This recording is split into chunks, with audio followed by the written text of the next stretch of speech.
Hello everyone guys, my name is Prashant and you are watching New Indian Era. जैसा कि आप सब जानते हो कि हम सब ने अभी बहुत ही बेहतरीन तरीके से अपने क्लास 12th बोर्ड एग्जामिनेशन को खत्म किया है एंड उसमें से हमारे new Indian era YouTube channel का बहुत बड़ा योगदान रहा। तो बच्चों, आप सभी से एक छोटी सी रिक्वेस्ट है कि प्लीज अगर आप सब ने हमसे PCMB इन चारों में से कोई भी सब्जेक्ट को अगर पढ़ा है और अगर आपको वहां पर क्वालिटी मिली है तो बस आप एक बार कमेंट के अंदर लिख दो क्वालिटी मतलब न्यू इंडियन एरा। और एक कुछ बच्चों से छोटी सी डिमांड है कि जो बच्चे हमारे साथ MHT CET एंट्रेंस एग्जामिनेशन की प्रिपरेशन अचीवर्स बैच 3.0 से कर रहे हैं तो उसके बारे में जो भी आपको अच्छा लगता है आपको एक रिव्यू छोटा सा कमेंट के अंदर इस वीडियो के नीचे जरूर लिख दो। अब चलिए वीडियो की शुरुआत करते हैं। तो ये वीडियो का मेन मोटो ये है कि भैया इंजीनियरिंग के बारे में आपको सारी चीजें पता होनी चाहिए। आधे बच्चे तो कुछ भी ये होते हैं कि इंजीनियरिंग का ई भी नहीं जानते लेकिन उनके सपने होते हैं कि इंजीनियर बनना है। तो भाई इंजीनियरिंग आखिरकार होती क्या है, क्यों करना चाहिए और कौन से बच्चे को करना चाहिए और क्या रास्ता है इंजीनियर बनने का और कौन सी इंजीनियरिंग में सबसे ज्यादा पैसा है, किसमें सबसे ज्यादा टैलेंट की जरूरत है और क्या सच में इसमें एंट्रेंस एग्जाम देना पड़ता है या बिना एंट्रेंस एग्जामिनेशन के ही आपकी इंजीनियरिंग बहुत ही अच्छे तरीके से डन हो सकती है। तो ये सारी चीजें मैं आज आपको इसी वीडियो के अंदर बताऊंगा जो कि एकदम धमाकेदार होने वाला है। तो चलिए फिर शुरुआत करते हैं आज के इस वीडियो की। तो बच्चों, आज की इस वीडियो में आपको कुछ 5 इंपॉर्टेंट चीजें बताऊंगा जिसमें से आपको पता चलेगा कि आखिरकार इंजीनियर्स किसको बनना चाहिए और बनने के लिए क्या रास्ता होना चाहिए। चलो शुरू करते हैं, ठीक है। तो गाइस देखो, सबसे पहली चीज तो आप ये समझ लो कि हाउ टू बिकम इंजीनियर। ध्यान देना अच्छे से। सो देखो, सबसे पहली बात तो एक कॉमर्स का लड़का कभी इंजीनियर नहीं बन सकता। जिसने 10वीं के बाद कॉमर्स ले लिया वो पहले ही इस रास्ते से दूर हो चुका है। अब देखो बच्चों, दुनिया में बहुत ज्यादा मिथ होता है कि इंजीनियरिंग मतलब बहुत ही घटिया चीज होती है, इंजीनियर्स मतलब कुछ भी नहीं। बट एक बात ध्यान देना, जिस मोबाइल फोन से आज आप मोबाइल में इस वीडियो को देख रहे हो उसको भी इंजीनियर ने ही बनाया है। जिस इंटरनेट का इस्तेमाल कर रहे हो उसको भी इंजीनियर ने बनाया है। ये पेन को भी इंजीनियर ने बनाया है। हर एक चीज को इस दुनिया में इंजीनियर ने ही बनाया है। और इंजीनियरिंग में वही बच्चे सक्सेस होते हैं जो हार्ड वर्किंग, लगन के साथ और मेहनत के साथ काम करते हैं। इधर सभी बच्चों को वहां पर प्लेस नहीं है। कोई भी ऐरा गैरा नत्थू गैरा इंजीनियरिंग कर लेता है, बाद में 10,000 की नौकरी करके इंजीनियरिंग को बदनाम करता है। तो ये बातें बिल्कुल भी अच्छी नहीं है। चलिए शुरू करते हैं। आ जाओ, जानते हैं कि इंजीनियर कौन बन सकता है। तो 10th के बाद आप 11th में जाओगे, 11th के बाद आप 12th में जाओगे और यहां पर 11th से जब आप 12th में जाओगे तो यहां पर आपको 11वीं 12वीं में साइंस की पढ़ाई बहुत जरूरी है। और साइंस के साथ आपको PCM नाम के ये जो सब्जेक्ट हैं 3, ये आपको होना चाहिए, फिजिक्स, केमिस्ट्री, मैथ्स। अगर आपको ये PCM नहीं है तो आप इंजीनियर नहीं बन सकते। इंजीनियर बनने के लिए डायरेक्ट आपको 12वीं के बाद कॉलेज में एडमिशन भी नहीं मिलेगा। आप लोगों को पहले देना पड़ेगा 12वीं के बाद एंट्रेंस एग्जाम। और यहां पर आप लोगों को 3 तरीके से एडमिशन आप पा सकते हो। पहला तो आप नेशनल लेवल JEE का एंट्रेंस एग्जाम दो। अगर आप इसे क्रैक कर लो तो आप लोगों को पूरे भारत देश की सबसे बड़ी और टॉप कॉलेज में एडमिशन मिलेगा जिसका नाम है IIT, Indian institute of technology. और अगर आप JEE क्रैक नहीं कर सकते तो आप लोग को MHT CET एंट्रेंस, जो महाराष्ट्र लेवल की एंट्रेंस एग्जामिनेशन होती है, जो ऑल ओवर महाराष्ट्र में एंट्रेंस होती है, इसको आप दे करके महाराष्ट्र के सारे टॉप कॉलेजेस में जा सकते हो। और एक अच्छी बात यह है कि मोस्टली जितने भी टॉप कॉलेजेस है पूरे इंडिया के वो सब महाराष्ट्र में ही हैं। और इसीलिए महाराष्ट्र के MHT CET एंट्रेंस एग्जाम को जो देगा वो बढ़िया अच्छे से महाराष्ट्र के टॉप इंजीनियरिंग कॉलेज में कम पैसों में एडमिशन पा जाएगा। लेकिन जो महान हस्तियां होती हैं उन महान हस्तियों को बता दूं कि भाई JEE और MHT CET आप दोनों ही मत दो। आप अपने घर से मस्त फुल पेटी पैसा निकालो और प्राइवेट कॉलेज में जाके एडमिशन लो। क्या ये आप झंझट में पड़े हो? MHT CET और JEE एंट्रेंस में मेहनत क्यों करोगे? 1-2 पेटी 2-4 खोखा पैसा निकालो और प्राइवेट कॉलेज में जाके एडमिशन लो, इंजीनियर बन जाओ। ठीक है, ये बात आप ध्यान रखना। चलिए अब आगे बढ़ते हैं, यहां पर थोड़ा सा आगे बढ़ेंगे।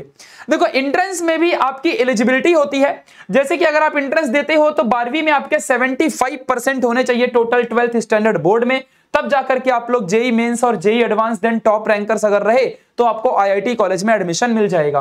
बच्चों, IIT कॉलेज की इतनी वैल्यू है कि आप पूरे भारत देश में अगर यहां से हार्वर्ड में चले जाओ या किसी भी कैलिफोर्निया यूनिवर्सिटी कहीं भी बाहर चले जाओ, बस इतना बता दो कि आई एम IIT ग्रेजुएटेड, जो आपको वैल्यू मिलेगी, इज्जत मिलेगी, आप सोच भी नहीं सकते हो। ये लेवल है इंडियन कॉलेजेस का, ये IIT कॉलेजेस का, जिसमें से मुंबई के अंदर IIT पवई, जो आपने सुना होगा, IIT बॉम्बे, IIT पवई के अंदर यहां पर है।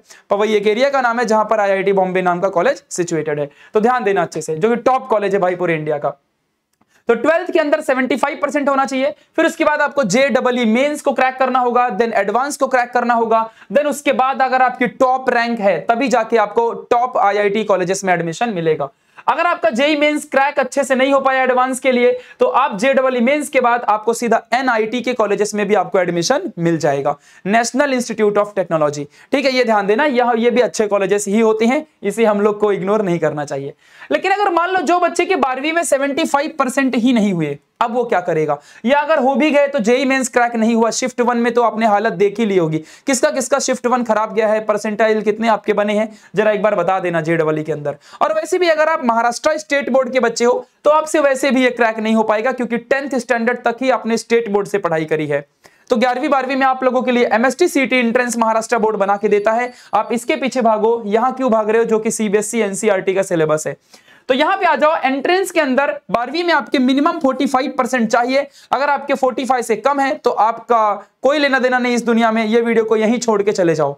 चलो आगे बात करते हैं, 12वीं में 45% के ऊपर अगर आपको लगता है कि आपके आ जाएंगे तो आप एमएसटी सीटी एंट्रेंस एग्जाम की फॉर्म अब भर नहीं सकते, क्योंकि इसकी भी डेट जा चुकी है ना। तो एमएसटी सीटी एंट्रेंस एग्जाम आपको देना पड़ेगा, एंड आप टॉप रैंकर्स में अगर आप आते हो तो महाराष्ट्र के टॉप गवर्नमेंट कॉलेज में आपको एडमिशन मिलेगा।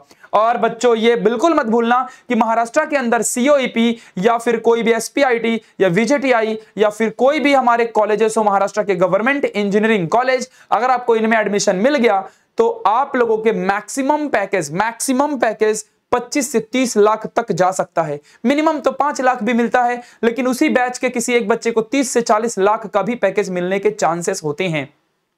ये बात आप समझ के रखना, बहुत ज्यादा इंपॉर्टेंट बात बता रहा हूं। यानी कि ये हमारे महाराष्ट्र के टॉप गवर्नमेंट कॉलेजेस किसी भी आईआईटी से कम नहीं है। आईआईटीज में तो इतना कम तक पैकेज जाता है, 2 से 2.5-3 लाख रुपए तक भी बच्चे आईआईटी जैसे कॉलेजेस में से पैकेज उठाते हैं।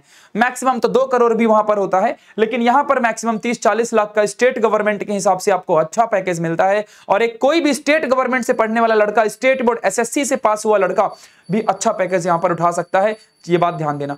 अब चलिए, ये चीजें तो आपको पता चल गई, अब बात करते हैं कुछ इंपॉर्टेंट बातें जो कि आपको जानना बहुत जरूरी है। देखो बच्चों, ग्लिम्स आप देख लो कि चाहे वो गवर्नमेंट कॉलेज हो चाहे प्राइवेट, कुछ बच्चे बोलेंगे भैया मेरे पास पैसा बहुत है, मैं बहुत पैसे वाला हूं, मेरे पापा बहुत बड़े बिजनेसमैन हैं तो मैं बहुत पैसे वाला हूं। अब आप ये मत बोलना कि मेरे पापा बहुत बड़े जॉब में है तो मैं पैसे वाला हूं। घंटा जो जॉब वाला है वो कभी अमीर हो ही नहीं सकता, जो बहुत बिजनेसमैन होगा वही अमीर होगा, ये बात आप समझ के रखना। तो सबसे इंपॉर्टेंट चीज यही है कि आप लोगों को यह समझना होगा कि यहां पर आप लोग आ जाइए और आपको समझ में आएगा ग्लिम्स कि अगर आप गवर्नमेंट या प्राइवेट कॉलेजेस में से कंपेयर करना चाहो तो आज जरा बात करते हैं कि ये गवर्नमेंट कॉलेजेस किसके लिए बनाई गई है और प्राइवेट कॉलेजेस किसके लिए बनाई गई है।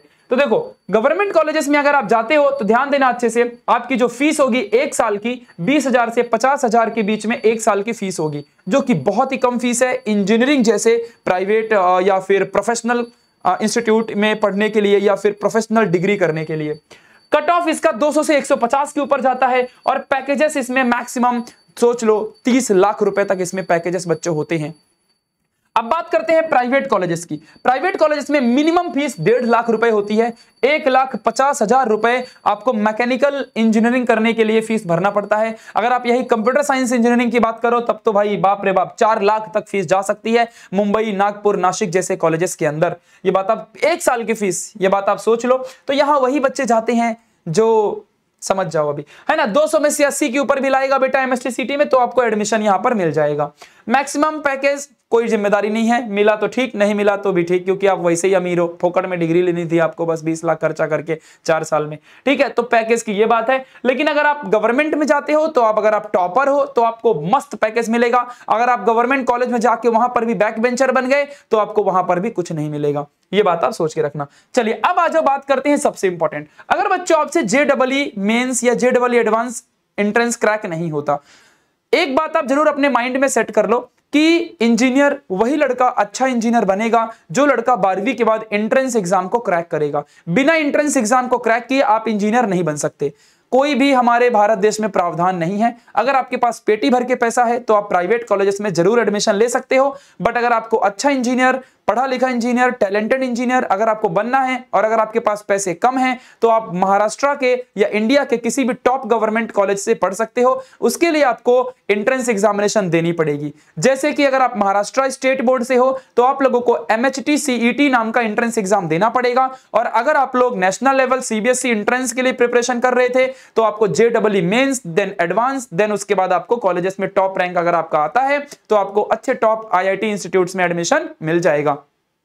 चलो अब आगे की बात करते हैं। तो देखो यहां पर तो MST CET की अब हम लोग बात करेंगे। इस एग्जाम को देने के लिए PCM फिजिक्स केमिस्ट्री मैथ्स का बैकग्राउंड होना बहुत जरूरी है, और PCM में ग्रुपिंग भी बहुत जरूरी है कि PCM के अंदर आपके 45 सिर्फ PCM 300 मार्क्स का पेपर फिजिक्स केमिस्ट्री मैथ्स 100 तो 45% आपके बनने चाहिए। यानी कि 45% का मतलब आपके 135 आने चाहिए आउट ऑफ 300, तब जाके आपका 45% होता है फॉर ओपन कैटेगरी। एंड जो 40% है ये SC ST और OBC के बच्चों के लिए यहां पर आपको PCM ग्रुपिंग लगती है। अब आज बात करते हैं कुछ इंपॉर्टेंट इंजीनियरिंग की जो फील्ड है। लाइक भाई इंजीनियर तो बनना है, लेकिन कौन सा इंजीनियर बनना चाहिए? ऐसा ही ऐरा गैरा नत्थू गैरा हमारे बगल का एक लड़का रेडियो ठीक कर लेता है तो वो भी इंजीनियर हुआ क्या? कहने को तो वो भी इंजीनियर है, लेकिन हम यहाँ प्रोफेशनल लेवल की बात कर रहे हैं। तो चलिए आ जाओ बच्चों समझ के लेते हैं। तो इंजीनियरिंग स्कोप क्या है भाई? तो आर्टिफिशियल इंजीनियरिंग सबसे आज के टाइम पे बहुत ज्यादा उभर कर आया है, जबकि 2019-20 के आसपास 18 के आसपास ये नहीं था। फिर इसके बाद डेटा साइंस, ये बहुत ही इंपॉर्टेंट और बहुत ही हाई पेड इंजीनियरिंग है। डेटा साइंटिस्ट लोगों को 30-30, 40-40 लाख का पैकेज मिलता है नॉर्मली स्टेट बोर्ड से पढ़ने पर। CSE जो 2018-19-20 जिसको मैंने भी किया है, कंप्यूटर साइंस इंजीनियरिंग जो है ये बहुत ज्यादा इंपॉर्टेंट है। एंड ये इसी से आप लोग को सॉफ्टवेयर इंजीनियरिंग करने को मिलेगा, इसी से आपको हार्डवेयर इंजीनियरिंग करने को मिलेगा। ये बातें आप ध्यान देना। फिर इलेक्ट्रिकल, मैकेनिकल और ऐसे दुनिया भर की बहुत सारी इंजीनियरिंग है जिनको आप कर सकते हो, जिसमें से बैचलर इन डिजाइनिंग, आर्किटेक्चर और ऐसे ना जाने कितने सारे इंजीनियरिंग के वर्क्स आप लोग कर सकते हो। बहुत सारे इस दुनिया में फैले हुए हैं, जो चाहो वो पढ़ो, लेकिन ये सबसे टॉप है, हाई पेड है। अब आज बात करते हैं, अगर बच्चों आप लोगों ने PCM के थ्रू इंजीनियरिंग नहीं करनी चाहिए तो PCM की मदद से इंजीनियर नहीं बनना, तो क्या बन सकते हो और क्या कर सकते हो? तो आप बच्चों बिल्कुल चिल मारो, वेकेशन के मजे लो, कोई टेंशन की बात नहीं। नानी के यहाँ जाओ, आम खाओ, बढ़िया एंजॉय करो अपनी जिंदगी, क्योंकि आप लोगों को कोई एंट्रेंस की टेंशन नहीं है। आप लोग बढ़िया आराम से BSc का कोर्स करो। क्या करोगे? सेकेंड ईयर कॉलेजेस में आपको एडमिशन मिलेगा। BSc 3 साल की होती है। BSc IT और कंप्यूटर साइंस, आप कोई भी दोनों में से एक पढ़ सकते हो और आप तभी भी टेक्निकल फील्ड में जा सकते हो। लेकिन आपके पैकेज के जो एक्सपेक्टेशन है, मिनिमम 2.5 लाख रुपए आपको मिल सकते हैं अगर आपने यहां पर भी इंटरव्यू क्रैक कर लिया, और अगर आप यहां पर भी मुंबई, नासिक, नागपुर या लातूर वगैरह किसी भी अच्छे कॉलेज में अगर आप पढ़ रहे हो तो 2.5 लाख का मतलब आप समझ जाओ कि आपके 12 से 15 हजार रुपए या 20,000 के आसपास महीने के आपके पढ़ रहे हैं। और मैक्सिमम 6 लाख तक का पैकेज जाता है, 40 से 50 हजार के आसपास आपको मैक्सिमम मिल सकता है अगर आप लोग BSc इन IT और कंप्यूटर साइंस कर रहे हो तो, है ना? ये ध्यान देना अच्छे से। तो यहां पर BSc में एडमिशन पाने के लिए आपको एलिजिबिलिटी कुछ नहीं, नॉर्मल 12वीं के परसेंटेज आपके अच्छे होने चाहिए, और आपको किसी भी Mumbai university, Nashik university, Nagpur university, कहीं पर भी आप जाओ, यहाँ अमरावती है, औरंगाबाद है, हर जगह आपको यहाँ की यूनिवर्सिटीज में आपको अच्छा कॉलेज मिल सकता है। लेकिन उसके लिए आप लोगों को इंजीनियरिंग जैसा एंट्रेंस एग्जाम देने की कोई जरूरत नहीं है। आसान जिंदगी, मेंटोस खाओ, मस्त खुश रहो, ईट 5 स्टार, डू नथिंग, बस यही बात है। समझ गया अच्छे से? तो ये सारी चीजें आप लोगों को समझ के रखना है। तो अदर देन इंजीनियरिंग आप BSc करके भी मजे ले सकते हो जिंदगी के, बाद में जिंदगी आपके मजे लेगी, ये भी आप ध्यान रखना। चलिए अब आगे बात करते हैं एग्जाम शेड्यूल क्या है। तो अब इस साल के बच्चों के लिए हम अब बात करेंगे, जो सीरियस बच्चे हैं, जिनको इंजीनियर बनना है, वही बच्चे अब यहाँ के बाद देखें, जिनको नहीं बनना वो इस वीडियो को छोड़ के भाग जाओ। ठीक है, चलो अब बात करते हैं, आ जाओ आगे की बात करते हैं। तो यहाँ पर एग्जाम शेड्यूल हमारी PCM के बच्चों की आ चुकी है, और वो 19 अप्रैल 2025 को इस साल की CET की एंट्रेंस एग्जाम शुरू होगी। ये एग्जाम बच्चों शिफ्ट वाइज होती है, किसी का पेपर 19 को होगा, किसी का 20 का, किसी का 21 का, किसी का ऐसे करके 27 तारीख तक आपके पेपर चलेंगे। एक दिन में 2 शिफ्ट में पेपर होते हैं, एक सुबह 9 बजे और एक शाम को 2-3 बजे के आसपास होती है। वो टाइम टेबल आपको आएगा तब हम लोग आपको डेफिनेटली बता देंगे। ठीक है, ध्यान देना। तो 19 अप्रैल 2025 को आप लोगों को यहाँ पर PCM का पेपर शुरू हो जाएगा। आज से अगर काउंट करें तो आपके पास 39 डेज बचते हैं, यानी 39 दिनों के अंदर आप लोगों को सीईटी की प्रिपरेशन डन करनी है।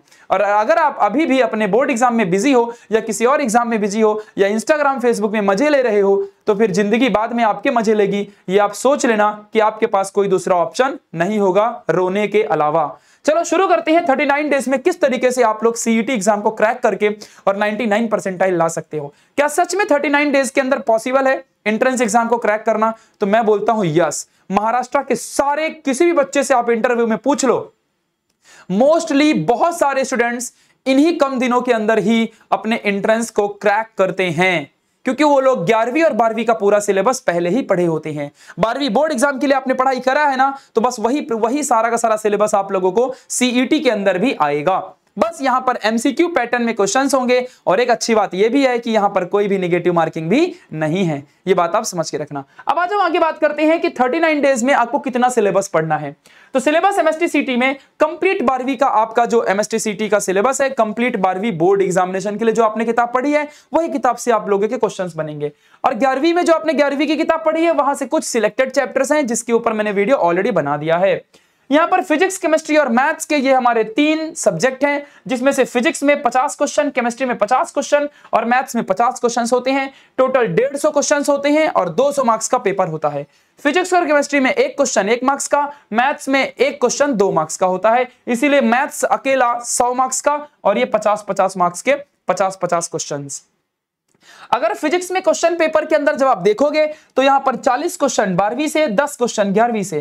केमिस्ट्री में भी 40 क्वेश्चन 12वीं से, 10 क्वेश्चन 11वीं से। इसलिए मैंने यहां लिखा है कि 12वीं में 80% सिलेबस और 11वीं का 20% सिलेबस ही हमारे सीईटी में आता है। यानी जिस बच्चे ने सिर्फ और सिर्फ हमारे 12वीं की पढ़ाई बहुत अच्छे से कर ली, उस बच्चे के भी 99 परसेंटाइल आने के चांसेस हैं। क्योंकि बच्चों, अगर आपका 200 में से 150 के ऊपर भी आ जाता है पेपर में, तो आपके 99 परसेंटाइल बन जाते हैं। ये बात आप समझ के रखना। चलिए बात करते हैं सबसे इंपॉर्टेंट चीज कि 39 डेज के अंदर आपको क्या क्या पढ़ना चाहिए। तो एक ही चीज का ख्याल रखना कि आप लोग इस वक्त अगर कहीं भी ऑफलाइन ट्यूशन में ज्वाइन कर रखे हो, तो शायद ये कि आप 40 दिन में उस लेवल की पढ़ाई कर पाओ, क्योंकि 2-4 क्वेश्चंस और ऊपर से 20 लोगों का डाउट सॉल्व करते हुए आप शायद ही पढ़ पाओगे, क्योंकि ये क्रैश कोर्स की आपको बहुत ज्यादा जरूरत है। और इस वक्त आपकी ऑनलाइन से बेहतर पढ़ाई शायद ही कहीं हो पाएगी। अगर आप फुल टाइम फुल लेंथ पढ़ने की कोशिश करते तब ऑफलाइन से अच्छा कुछ नहीं था, लेकिन अगर आप लास्ट के मोमेंट में पढ़ रहे हो तो ऑनलाइन से अच्छा कुछ नहीं है। ये बात आप ध्यान देना। तो बच्चों, शुरू करो अपनी प्रिपरेशन वीडियो लेक्चर के साथ। तो आप वीडियो लेक्चर्स को देखो, क्योंकि यहां पर टीचर आपके साथ एनी टाइम अवेलेबल होता है। आप जब चाहो तब पढ़ सकते हो, और ऑफलाइन में एक बार टीचर ने पढ़ा दिया, आपने लिखा तो ठीक, वरना आप जाओ भाड़ में। यही वाली सिचुएशन होती है। तो वीडियो लेक्चर्स आप लोग एक बार देखो, जितने बार देखो उतने बार देखना चाहो। जो चैप्टर को आपको प्रिपेयर करना है, अपनी प्लानिंग के हिसाब से उसको प्रिपेयर करो। देन इसके बाद शॉर्ट समरीज।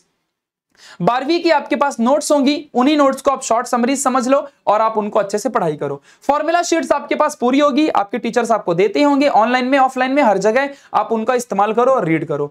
डीपीपी होगी, यानी कि डेली प्रैक्टिस प्रॉब्लम। आपके ट्यूशन वाले टीचर्स या फिर आपके ऑनलाइन के टीचर्स, कहीं से भी अगर आप पढ़ रहे हो तो डेली प्रैक्टिस प्रॉब्लम्स आपको मिलना चाहिए। जैसे कि मान लो चैप्टर नंबर 1 सॉलिड स्टेट अगर करवाया, तो उस चैप्टर से रिलेटेड आपको 20 क्वेश्चन तो मिनिमम मिलना चाहिए विद आंसर, जिससे कि आप लोग इसको प्रैक्टिस करके सॉल्व कर सको कि हां, आपने जब सॉलिड स्टेट पढ़ा तो क्या आपको वो क्वेश्चंस वहां से बन रहे हैं या नहीं बन रहे हैं। अगर आपको नहीं बन रहे तो आपकी प्रिपरेशन बहुत ही नल्ली है। अब बात करेंगे, जब आपने डीपीपी दे दिया, फॉर्मूला याद कर लिया, शॉर्ट समरीज कर लिया, वीडियो भी देख लिया, तब आपका काम है कि अब आप टेस्ट दे करके खुद को पता करो कि उस चैप्टर में से आपके कितने मार्क्स बनते हैं। तो टेस्ट जब आप लोग दोगे तो चैप्टर वाइज अगर आप टेस्ट देते हो तो यहां पर आपको पता चलेगा कि आपका वो जो पर्टिकुलर चैप्टर है जिसका टेस्ट आप दे रहे हो, वो चैप्टर आपका कितना प्रिपेयर्ड है। तो यहां पर अगर आप लोग ने 20 मार्क्स का पेपर दिया, 20 क्वेश्चन 20 मार्क्स के, तो आपको समझ में आएगा कि भैया यहां पर 15 मिनट के अंदर 20 क्वेश्चन आपको सॉल्व करने होते हैं। और अगर आपके यहां पर 20 में से 10 या 15 मार्क्स आ रहे हैं, इसका मतलब वो चैप्टर आपका बहुत अच्छे से प्रिपेयर्ड है। 20 में से 20 आ रहे हैं, यू आर एक्सीलेंट, और आपको कोई नहीं रोक सकता 99 परसेंटाइल लाने से। फुल लेंथ टेस्ट की जब हम लोग बात करते हैं तो ये हमारे पूरे 50 क्वेश्चंस होते हैं, जैसे हमारे सीईटी का पेपर पैटर्न होता है। अगर आप उसमें भी अच्छे मार्क्स निकाल रहे हो, लाइक अगर आप अभी 200 में से अगर आप 100 के ऊपर जा रहे हो, तो 40 दिन पढ़ाई करके आप 150 के ऊपर आराम से जा सकते हो और आपका धमाका होगा, आप बहुत ही अच्छे मार्क्स निकाल सकते हो। ये बात आप समझ के रखना। तो this is really very important for you all guys, and आप सबको इसका इस्तेमाल करना है, यूज करना है। चलिए अब बात करते हैं कि आप लोगों के पास परफेक्ट टाइम टेबल क्या होना चाहिए। ध्यान दो। तो आज जरा देखते हैं यहाँ पर टाइम टेबल के हिसाब से, अगर आप वीडियो लेक्चर या ऑफलाइन लेक्चर देख रहे हो तो इस वक्त बच्चों मिनिमम 6 से 8 घंटे की डिमांड होनी चाहिए, तभी जाकर के आप लोग 30 से 40 दिनों के अंदर अपने एंट्रेंस को क्रैक कर पाओगे। चाहे वो सेशन 1 सेशन 2 इस तरीके से अगर आप अपने डे को 8 बजे से लेकर के शाम को 5 बजे तक के लेक्चर में अगर आप प्लान करते हो, चाहे वो ऑफलाइन हो या ऑनलाइन हो, तो आपको इससे बहुत ज्यादा बेनिफिट मिलेगा। ठीक है, ध्यान देना। ऑनलाइन में तो आप कितने बार वीडियो भी देख सकते हो रिवाइज करके भी। तो यहां पर मंडे से लेकर संडे तक आपका एक मैंने टाइम टेबल दिया है कि कौन से दिन आपको chemistry maths, maths chemistry physics, maths chemistry physics, physics आपको पढ़ना है। ये पीसीएम इंजीनियरिंग वाले बच्चों के लिए टाइम टेबल है। यही डेज के दिन आप इन सब्जेक्ट को इस टाइम पर पढ़ोगे, आपका फायदा ही फायदा होगा। और उसके बाद भी अगर आप लोगों ने इसको भी फॉलो कर लिया कि डिनर पहले ही कर लो भाई, स्टूडेंट की लाइफ है, पहले ही कर लो, और थोड़ा बहुत बाद में भी खा सकते हो, कोई टेंशन नहीं। 7 से 8 आप समरी सॉल्व करो, डीपीपी 8 बजे से 9 बजे फॉर्मूला, 9 से 10 डीपीपी और 10 से 11 आप लोग टेस्ट को अच्छे से दे करके अपना दिन को क्लोज करो एंड उसके बाद आप बढ़िया सो जाओ। अब इतनी सारी चीजें बच्चों आपको कहां पर मिलेंगी, तो अब मैं आपको बताने जा रहा हूं कि मेरा नाम है प्रशांत और आप देख रहे हो न्यू इंडियन एरा, और हम बच्चों करीबन आज से कम 6 से 7 सालों से पूरे महाराष्ट्र के बच्चों को बेस्ट टीम के साथ एमएसटी-सीटी क्लास 12th, क्लास 11th और क्लास 10th की प्रिपरेशन करवा रहे हैं। तो चलिए शुरू करते हैं आज के इस प्यारे से इंपॉर्टेंट चीज को कि हमने बच्चों ऑलरेडी अचीवर्स बैच 3.0 लॉन्च किया है एंड इसमें हमने पढ़ाना भी शुरू कर दिया है। आप सभी बच्चे इसको ज्वाइन कर सकते हो और लास्ट के 10 से 12 तारीख तक आप लोग इसे ज्वाइन कर सकते हो। उसके बाद हम लोग एडमिशन क्लोज कर देंगे, ये बात ध्यान देना। तो एमएसटी-सीटी 2025 की जो है ये डिटेल्ड हमारी क्रैश कोर्स है और इस क्रैश कोर्स को जो भी लड़का लेता है इसके अंदर हम लोग इन डेप्थ डिटेल में 11वीं और 12वीं का पूरा सिलेबस कवर करवाते हैं, एकदम जीरो से हीरो बना देंगे आपको। और इसके अंदर डीपीपी टेस्ट हर एक चीज आपको मिलेगी, चैप्टर वाइज भी मिलेगी, शॉर्ट समरीज भी मिलेगा, फॉर्मूला शीट भी मिलेगी, डीपीपी विद आंसर भी मिलेगी, आपको हैंड रिटन नोट्स भी मिलेगा, आपको बहुत सारी ढेर सारी चीजें आपको यहां पर मिलने वाली हैं। ये बात आप समझ के रखना। तो ये भाई अचीवर्स बैच के अंदर हमारी पूरी टीम है जिसमें फिजिक्स, केमिस्ट्री, मैथ्स, बायोलॉजी चारों सब्जेक्ट इसी single platform new Indian era के अंदर आपको पढ़ाया जाता है। ये बात आप समझ के रखना। तो चलिए बच्चों आपको बता दूं कि एक मेव हमारा एक ऐसा प्लेटफॉर्म है पूरे के पूरे महाराष्ट्र के अंदर जिसमें पीसीएमबी पूरा प्लेटफॉर्म एक ही यूट्यूब के अंदर पढ़ाया जाता है एकदम क्वालिटी के साथ। तो चलो फिर आ जाओ आगे की आपको बात बताता हूं कि आपको इसकी प्रिपरेशन कैसे करनी है, कहां करनी है। बच्चों जो हमारी अचीवर्स बैच पिछले साल की थी, यहां पर आप देखोगे तो हाईएस्ट रैंक हमारा 99.78 परसेंटाइल था और 50 प्लस स्टूडेंट ऐसे थे जिनको 99 परसेंटाइल के ऊपर मिला था। उसके बाद 82 प्लस स्टूडेंट 98 परसेंटाइल के ऊपर गए थे एंड उसके बाद हमारे करीबन 100 प्लस स्टूडेंट्स 96 परसेंटाइल के ऊपर पिछले साल गए थे, 150 प्लस स्टूडेंट 94 परसेंटाइल के ऊपर गए थे एंड 200 प्लस स्टूडेंट्स 94 परसेंटाइल 0.52 के ऊपर थे। ये बात आप ध्यान देना। तो इस तरीके से बच्चों हम लोगों ने आप लोगों को सारी चीजें पिछले साल के बच्चों को प्रोवाइड करी थी। अब बच्चों बात करते हैं कि इसकी कोर्स की प्राइजेस क्या है। तो बच्चों इतनी सारी क्वालिटी आपको कहीं भी फ्री में नहीं मिलेगी और इस वक्त अगर आपको लगता है कि मैं 2-4 एमसीक्यू करके फ्री में कर भी लूंगा तो उससे कुछ नहीं होने वाला। गाइस बिलीव मी कि एंड मोमेंट में आपको उस लेवल की मेहनत करनी ही पड़ेगी, तभी जाकर के आप लोग कहीं ना कहीं बेहतरीन कुछ अच्छा कर सकते हो। अगर आपको लगता है कि आप चिल्ली मिल्ली क्वेश्चन से 1-2 करके आप सीईटी में रैंक होल्ड कर लोगे तो बिल्कुल भी काम नहीं चलेगा। मैं आप लोगों के लिए एक टेस्ट, मॉक टेस्ट लेके आने की सोच रहा हूं कि आप उस टेस्ट को देकर के खुद को पहचान लो कि हाँ भाई हम कितने पानी में हैं। अगर आपको लगता है कि आप अच्छी प्रिपरेशन कर रहे हो कहीं भी या आपका पढ़ के हो गया है तो मैं आपके लिए एक फ्री टेस्ट दे देता हूं और अगर आपको चाहिए तो आप कमेंट में करो, मैं आपको एक फ्री टेस्ट जरूर दूंगा और उस टेस्ट को देने के बाद आपको खुद समझ में आ जाएगा कि आप कितने पानी में हो। तो चलो फिर आ जाओ बताता हूं यहां पर कि पीसीएमबी के बच्चे जो चारों पढ़ना चाहते हैं उनको 1800 रुपए पे करना है और जो बच्चे पीसीएम पढ़ना चाहते हैं उनको 1500 रुपए पे करना है। कुछ 1-2 एक्स्ट्रा 30-40 रुपए जीएसटी लगेगा, आप देख लेना। जो पीसीबी के बच्चे हैं अगर कोई नीट या फिर कोई नर्सिंग की प्रिपरेशन या फार्मेसी की प्रिपरेशन करना चाहता है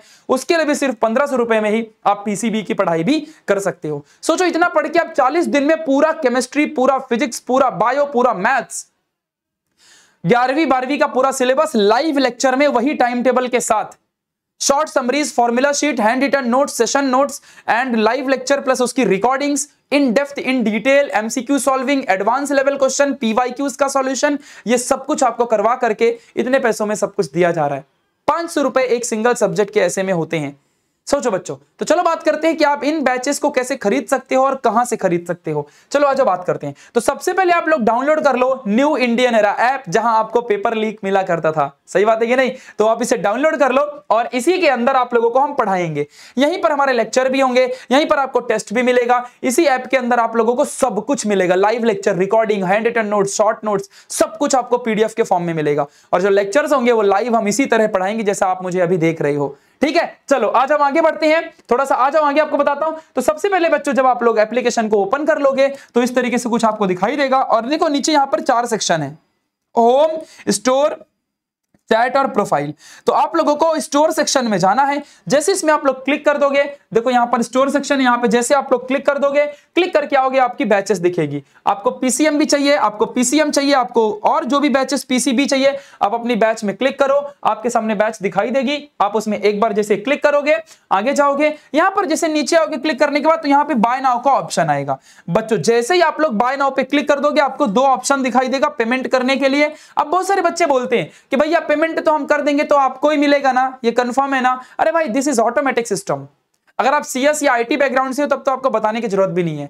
जैसे ही आप यहां पैसे भरोगे, वो बैच आपकी अनलॉक हो जाएगी और आपको बढ़िया अच्छे से एक्सेस मिल जाएगा तुरंत। ये बात ध्यान देना, ऑटोमेटेड है, उसमें कुछ पूछने की बात ही नहीं है। ये बात आप ध्यान देना। तो आज हम आगे बात करते हैं। यहां पर हेल्पलाइन नंबर भी हम दे रखे हैं। देखो ये जो होम सेक्शन है ना, तो यहां पर आप इसको इस अचीवर्स बैच को ऐसा खिसकाओगे यहां पर, तो आपको हेल्पलाइन नंबर मिलेगी। आप कॉल करिए, बढ़िया पूछिए। तो यहां पर देखो बच्चों, आपको यहां पर मिलेगा पे ऑनलाइन का ऑप्शन। पेमेंट करने के लिए आप ऑनलाइन पे कर सकते हो। और यहां पर मिलेगा क्यूआर कोड, और स्कैनर के थ्रू भी आप लोग पेमेंट कर सकते हो, स्कैनर या क्यूआर कोड के थ्रू। तो स्कैनर और क्यूआर कोड के थ्रू अगर आप पेमेंट करने जाओगे, तो जैसे ही स्कैनर क्यूआर कोड में आप क्लिक करोगे, तो आपके मोबाइल फोन में जो बच्चा होगा जिसको पढ़ाई करनी है, उसके मोबाइल फोन से ये सब करना, तो उसके मोबाइल फोन में क्यूआर कोड स्कैनर दिखाई देगा। फिर आप अपने मम्मी पापा के मोबाइल फोन से स्कैन करोगे और आपको तुरंत ही आपके पैसे पे हो जाएंगे और हमको यहां पर पता चल जाएगा और आपको यहां पर तुरंत एक्सेस मिल जाएगा। ये बाय नाउ का ऑप्शन हट जाएगा। ये प्रोसेस जैसे आप पे करोगे तो प्रोसेस होने में 1-2 मिनट लगते हैं और आपका तुरंत 1 मिनट के अंदर आपको बैच मिल जाएगी। आप अपनी पढ़ाई तुरंत शुरू कर सकते हो। अभी भी आपके पास बहुत मौका है, आप पढ़ो। जो लेक्चर हमारे 2-4 लेक्चर हो गए हैं, उनकी आपको रिकॉर्डिंग हम दे देंगे। उनको आराम से देख करके आप लोग अपने बैकलॉग को भी कवर कर सकते हो। अब बात करते, देखो वही चीज है, पेमेंट करने का मैंने सारा ऑप्शन आपको बता दिया। बच्चों आप लोगों को तुरंत हम रिसीट और पावती भी दे देते हैं। जैसे ही आप लोग देखो यहाँ पर चैट बॉक्स में आओगे, खरीदने के बाद होम पेज में नीचे चैट होता है, चैट में आओगे तो आप लोगों को मेरा नाम दिखाई देगा प्रशांत, और वहां पे आप क्लिक करोगे तो आपको बढ़िया अच्छी सी पीडीएफ मिल जाएगी और आप बढ़िया वहां पर देख सकते हो कि आपने जो बैच खरीदी है उसकी आपको पीडीएफ प्रॉपर मिल गई है। सो बच्चों बताओ कैसा लगा, कितने बच्चे रेडी हैं अचीवर्स बैच को लेने के लिए? जरा मुझे एक बार फटाफट सारे बच्चे बता दो जिससे कि मुझे पता चल जाए। सो चलो गाइज, अब मिलेंगे हम लोग नेक्स्ट वीडियो में। तब तक के लिए थैंक यू सो मच। और इस वीडियो को लाइक करना। तो कितने बच्चे इंजीनियर बनना चाहते हैं, लाइक करो इस वीडियो को और कमेंट में बताओ कि हाँ भैया हमें इंजीनियरिंग करनी है एनी हाउ, और मेरा टारगेट सीओईपी कॉलेज है या विजेटीआई कॉलेज है या कोई और भी कॉलेज है, आप अपना नाम लिस्ट में जरूर डालो। और अगर सारे बच्चों को कॉलेजेस की लिस्ट चाहिए इंजीनियरिंग कॉलेज की, तो भी कमेंट करो, मैं कॉलेज की लिस्ट भी जरूर बना के दूंगा। So thank you so much for watching this session. Thanks a lot guys, bye bye, take care, love you.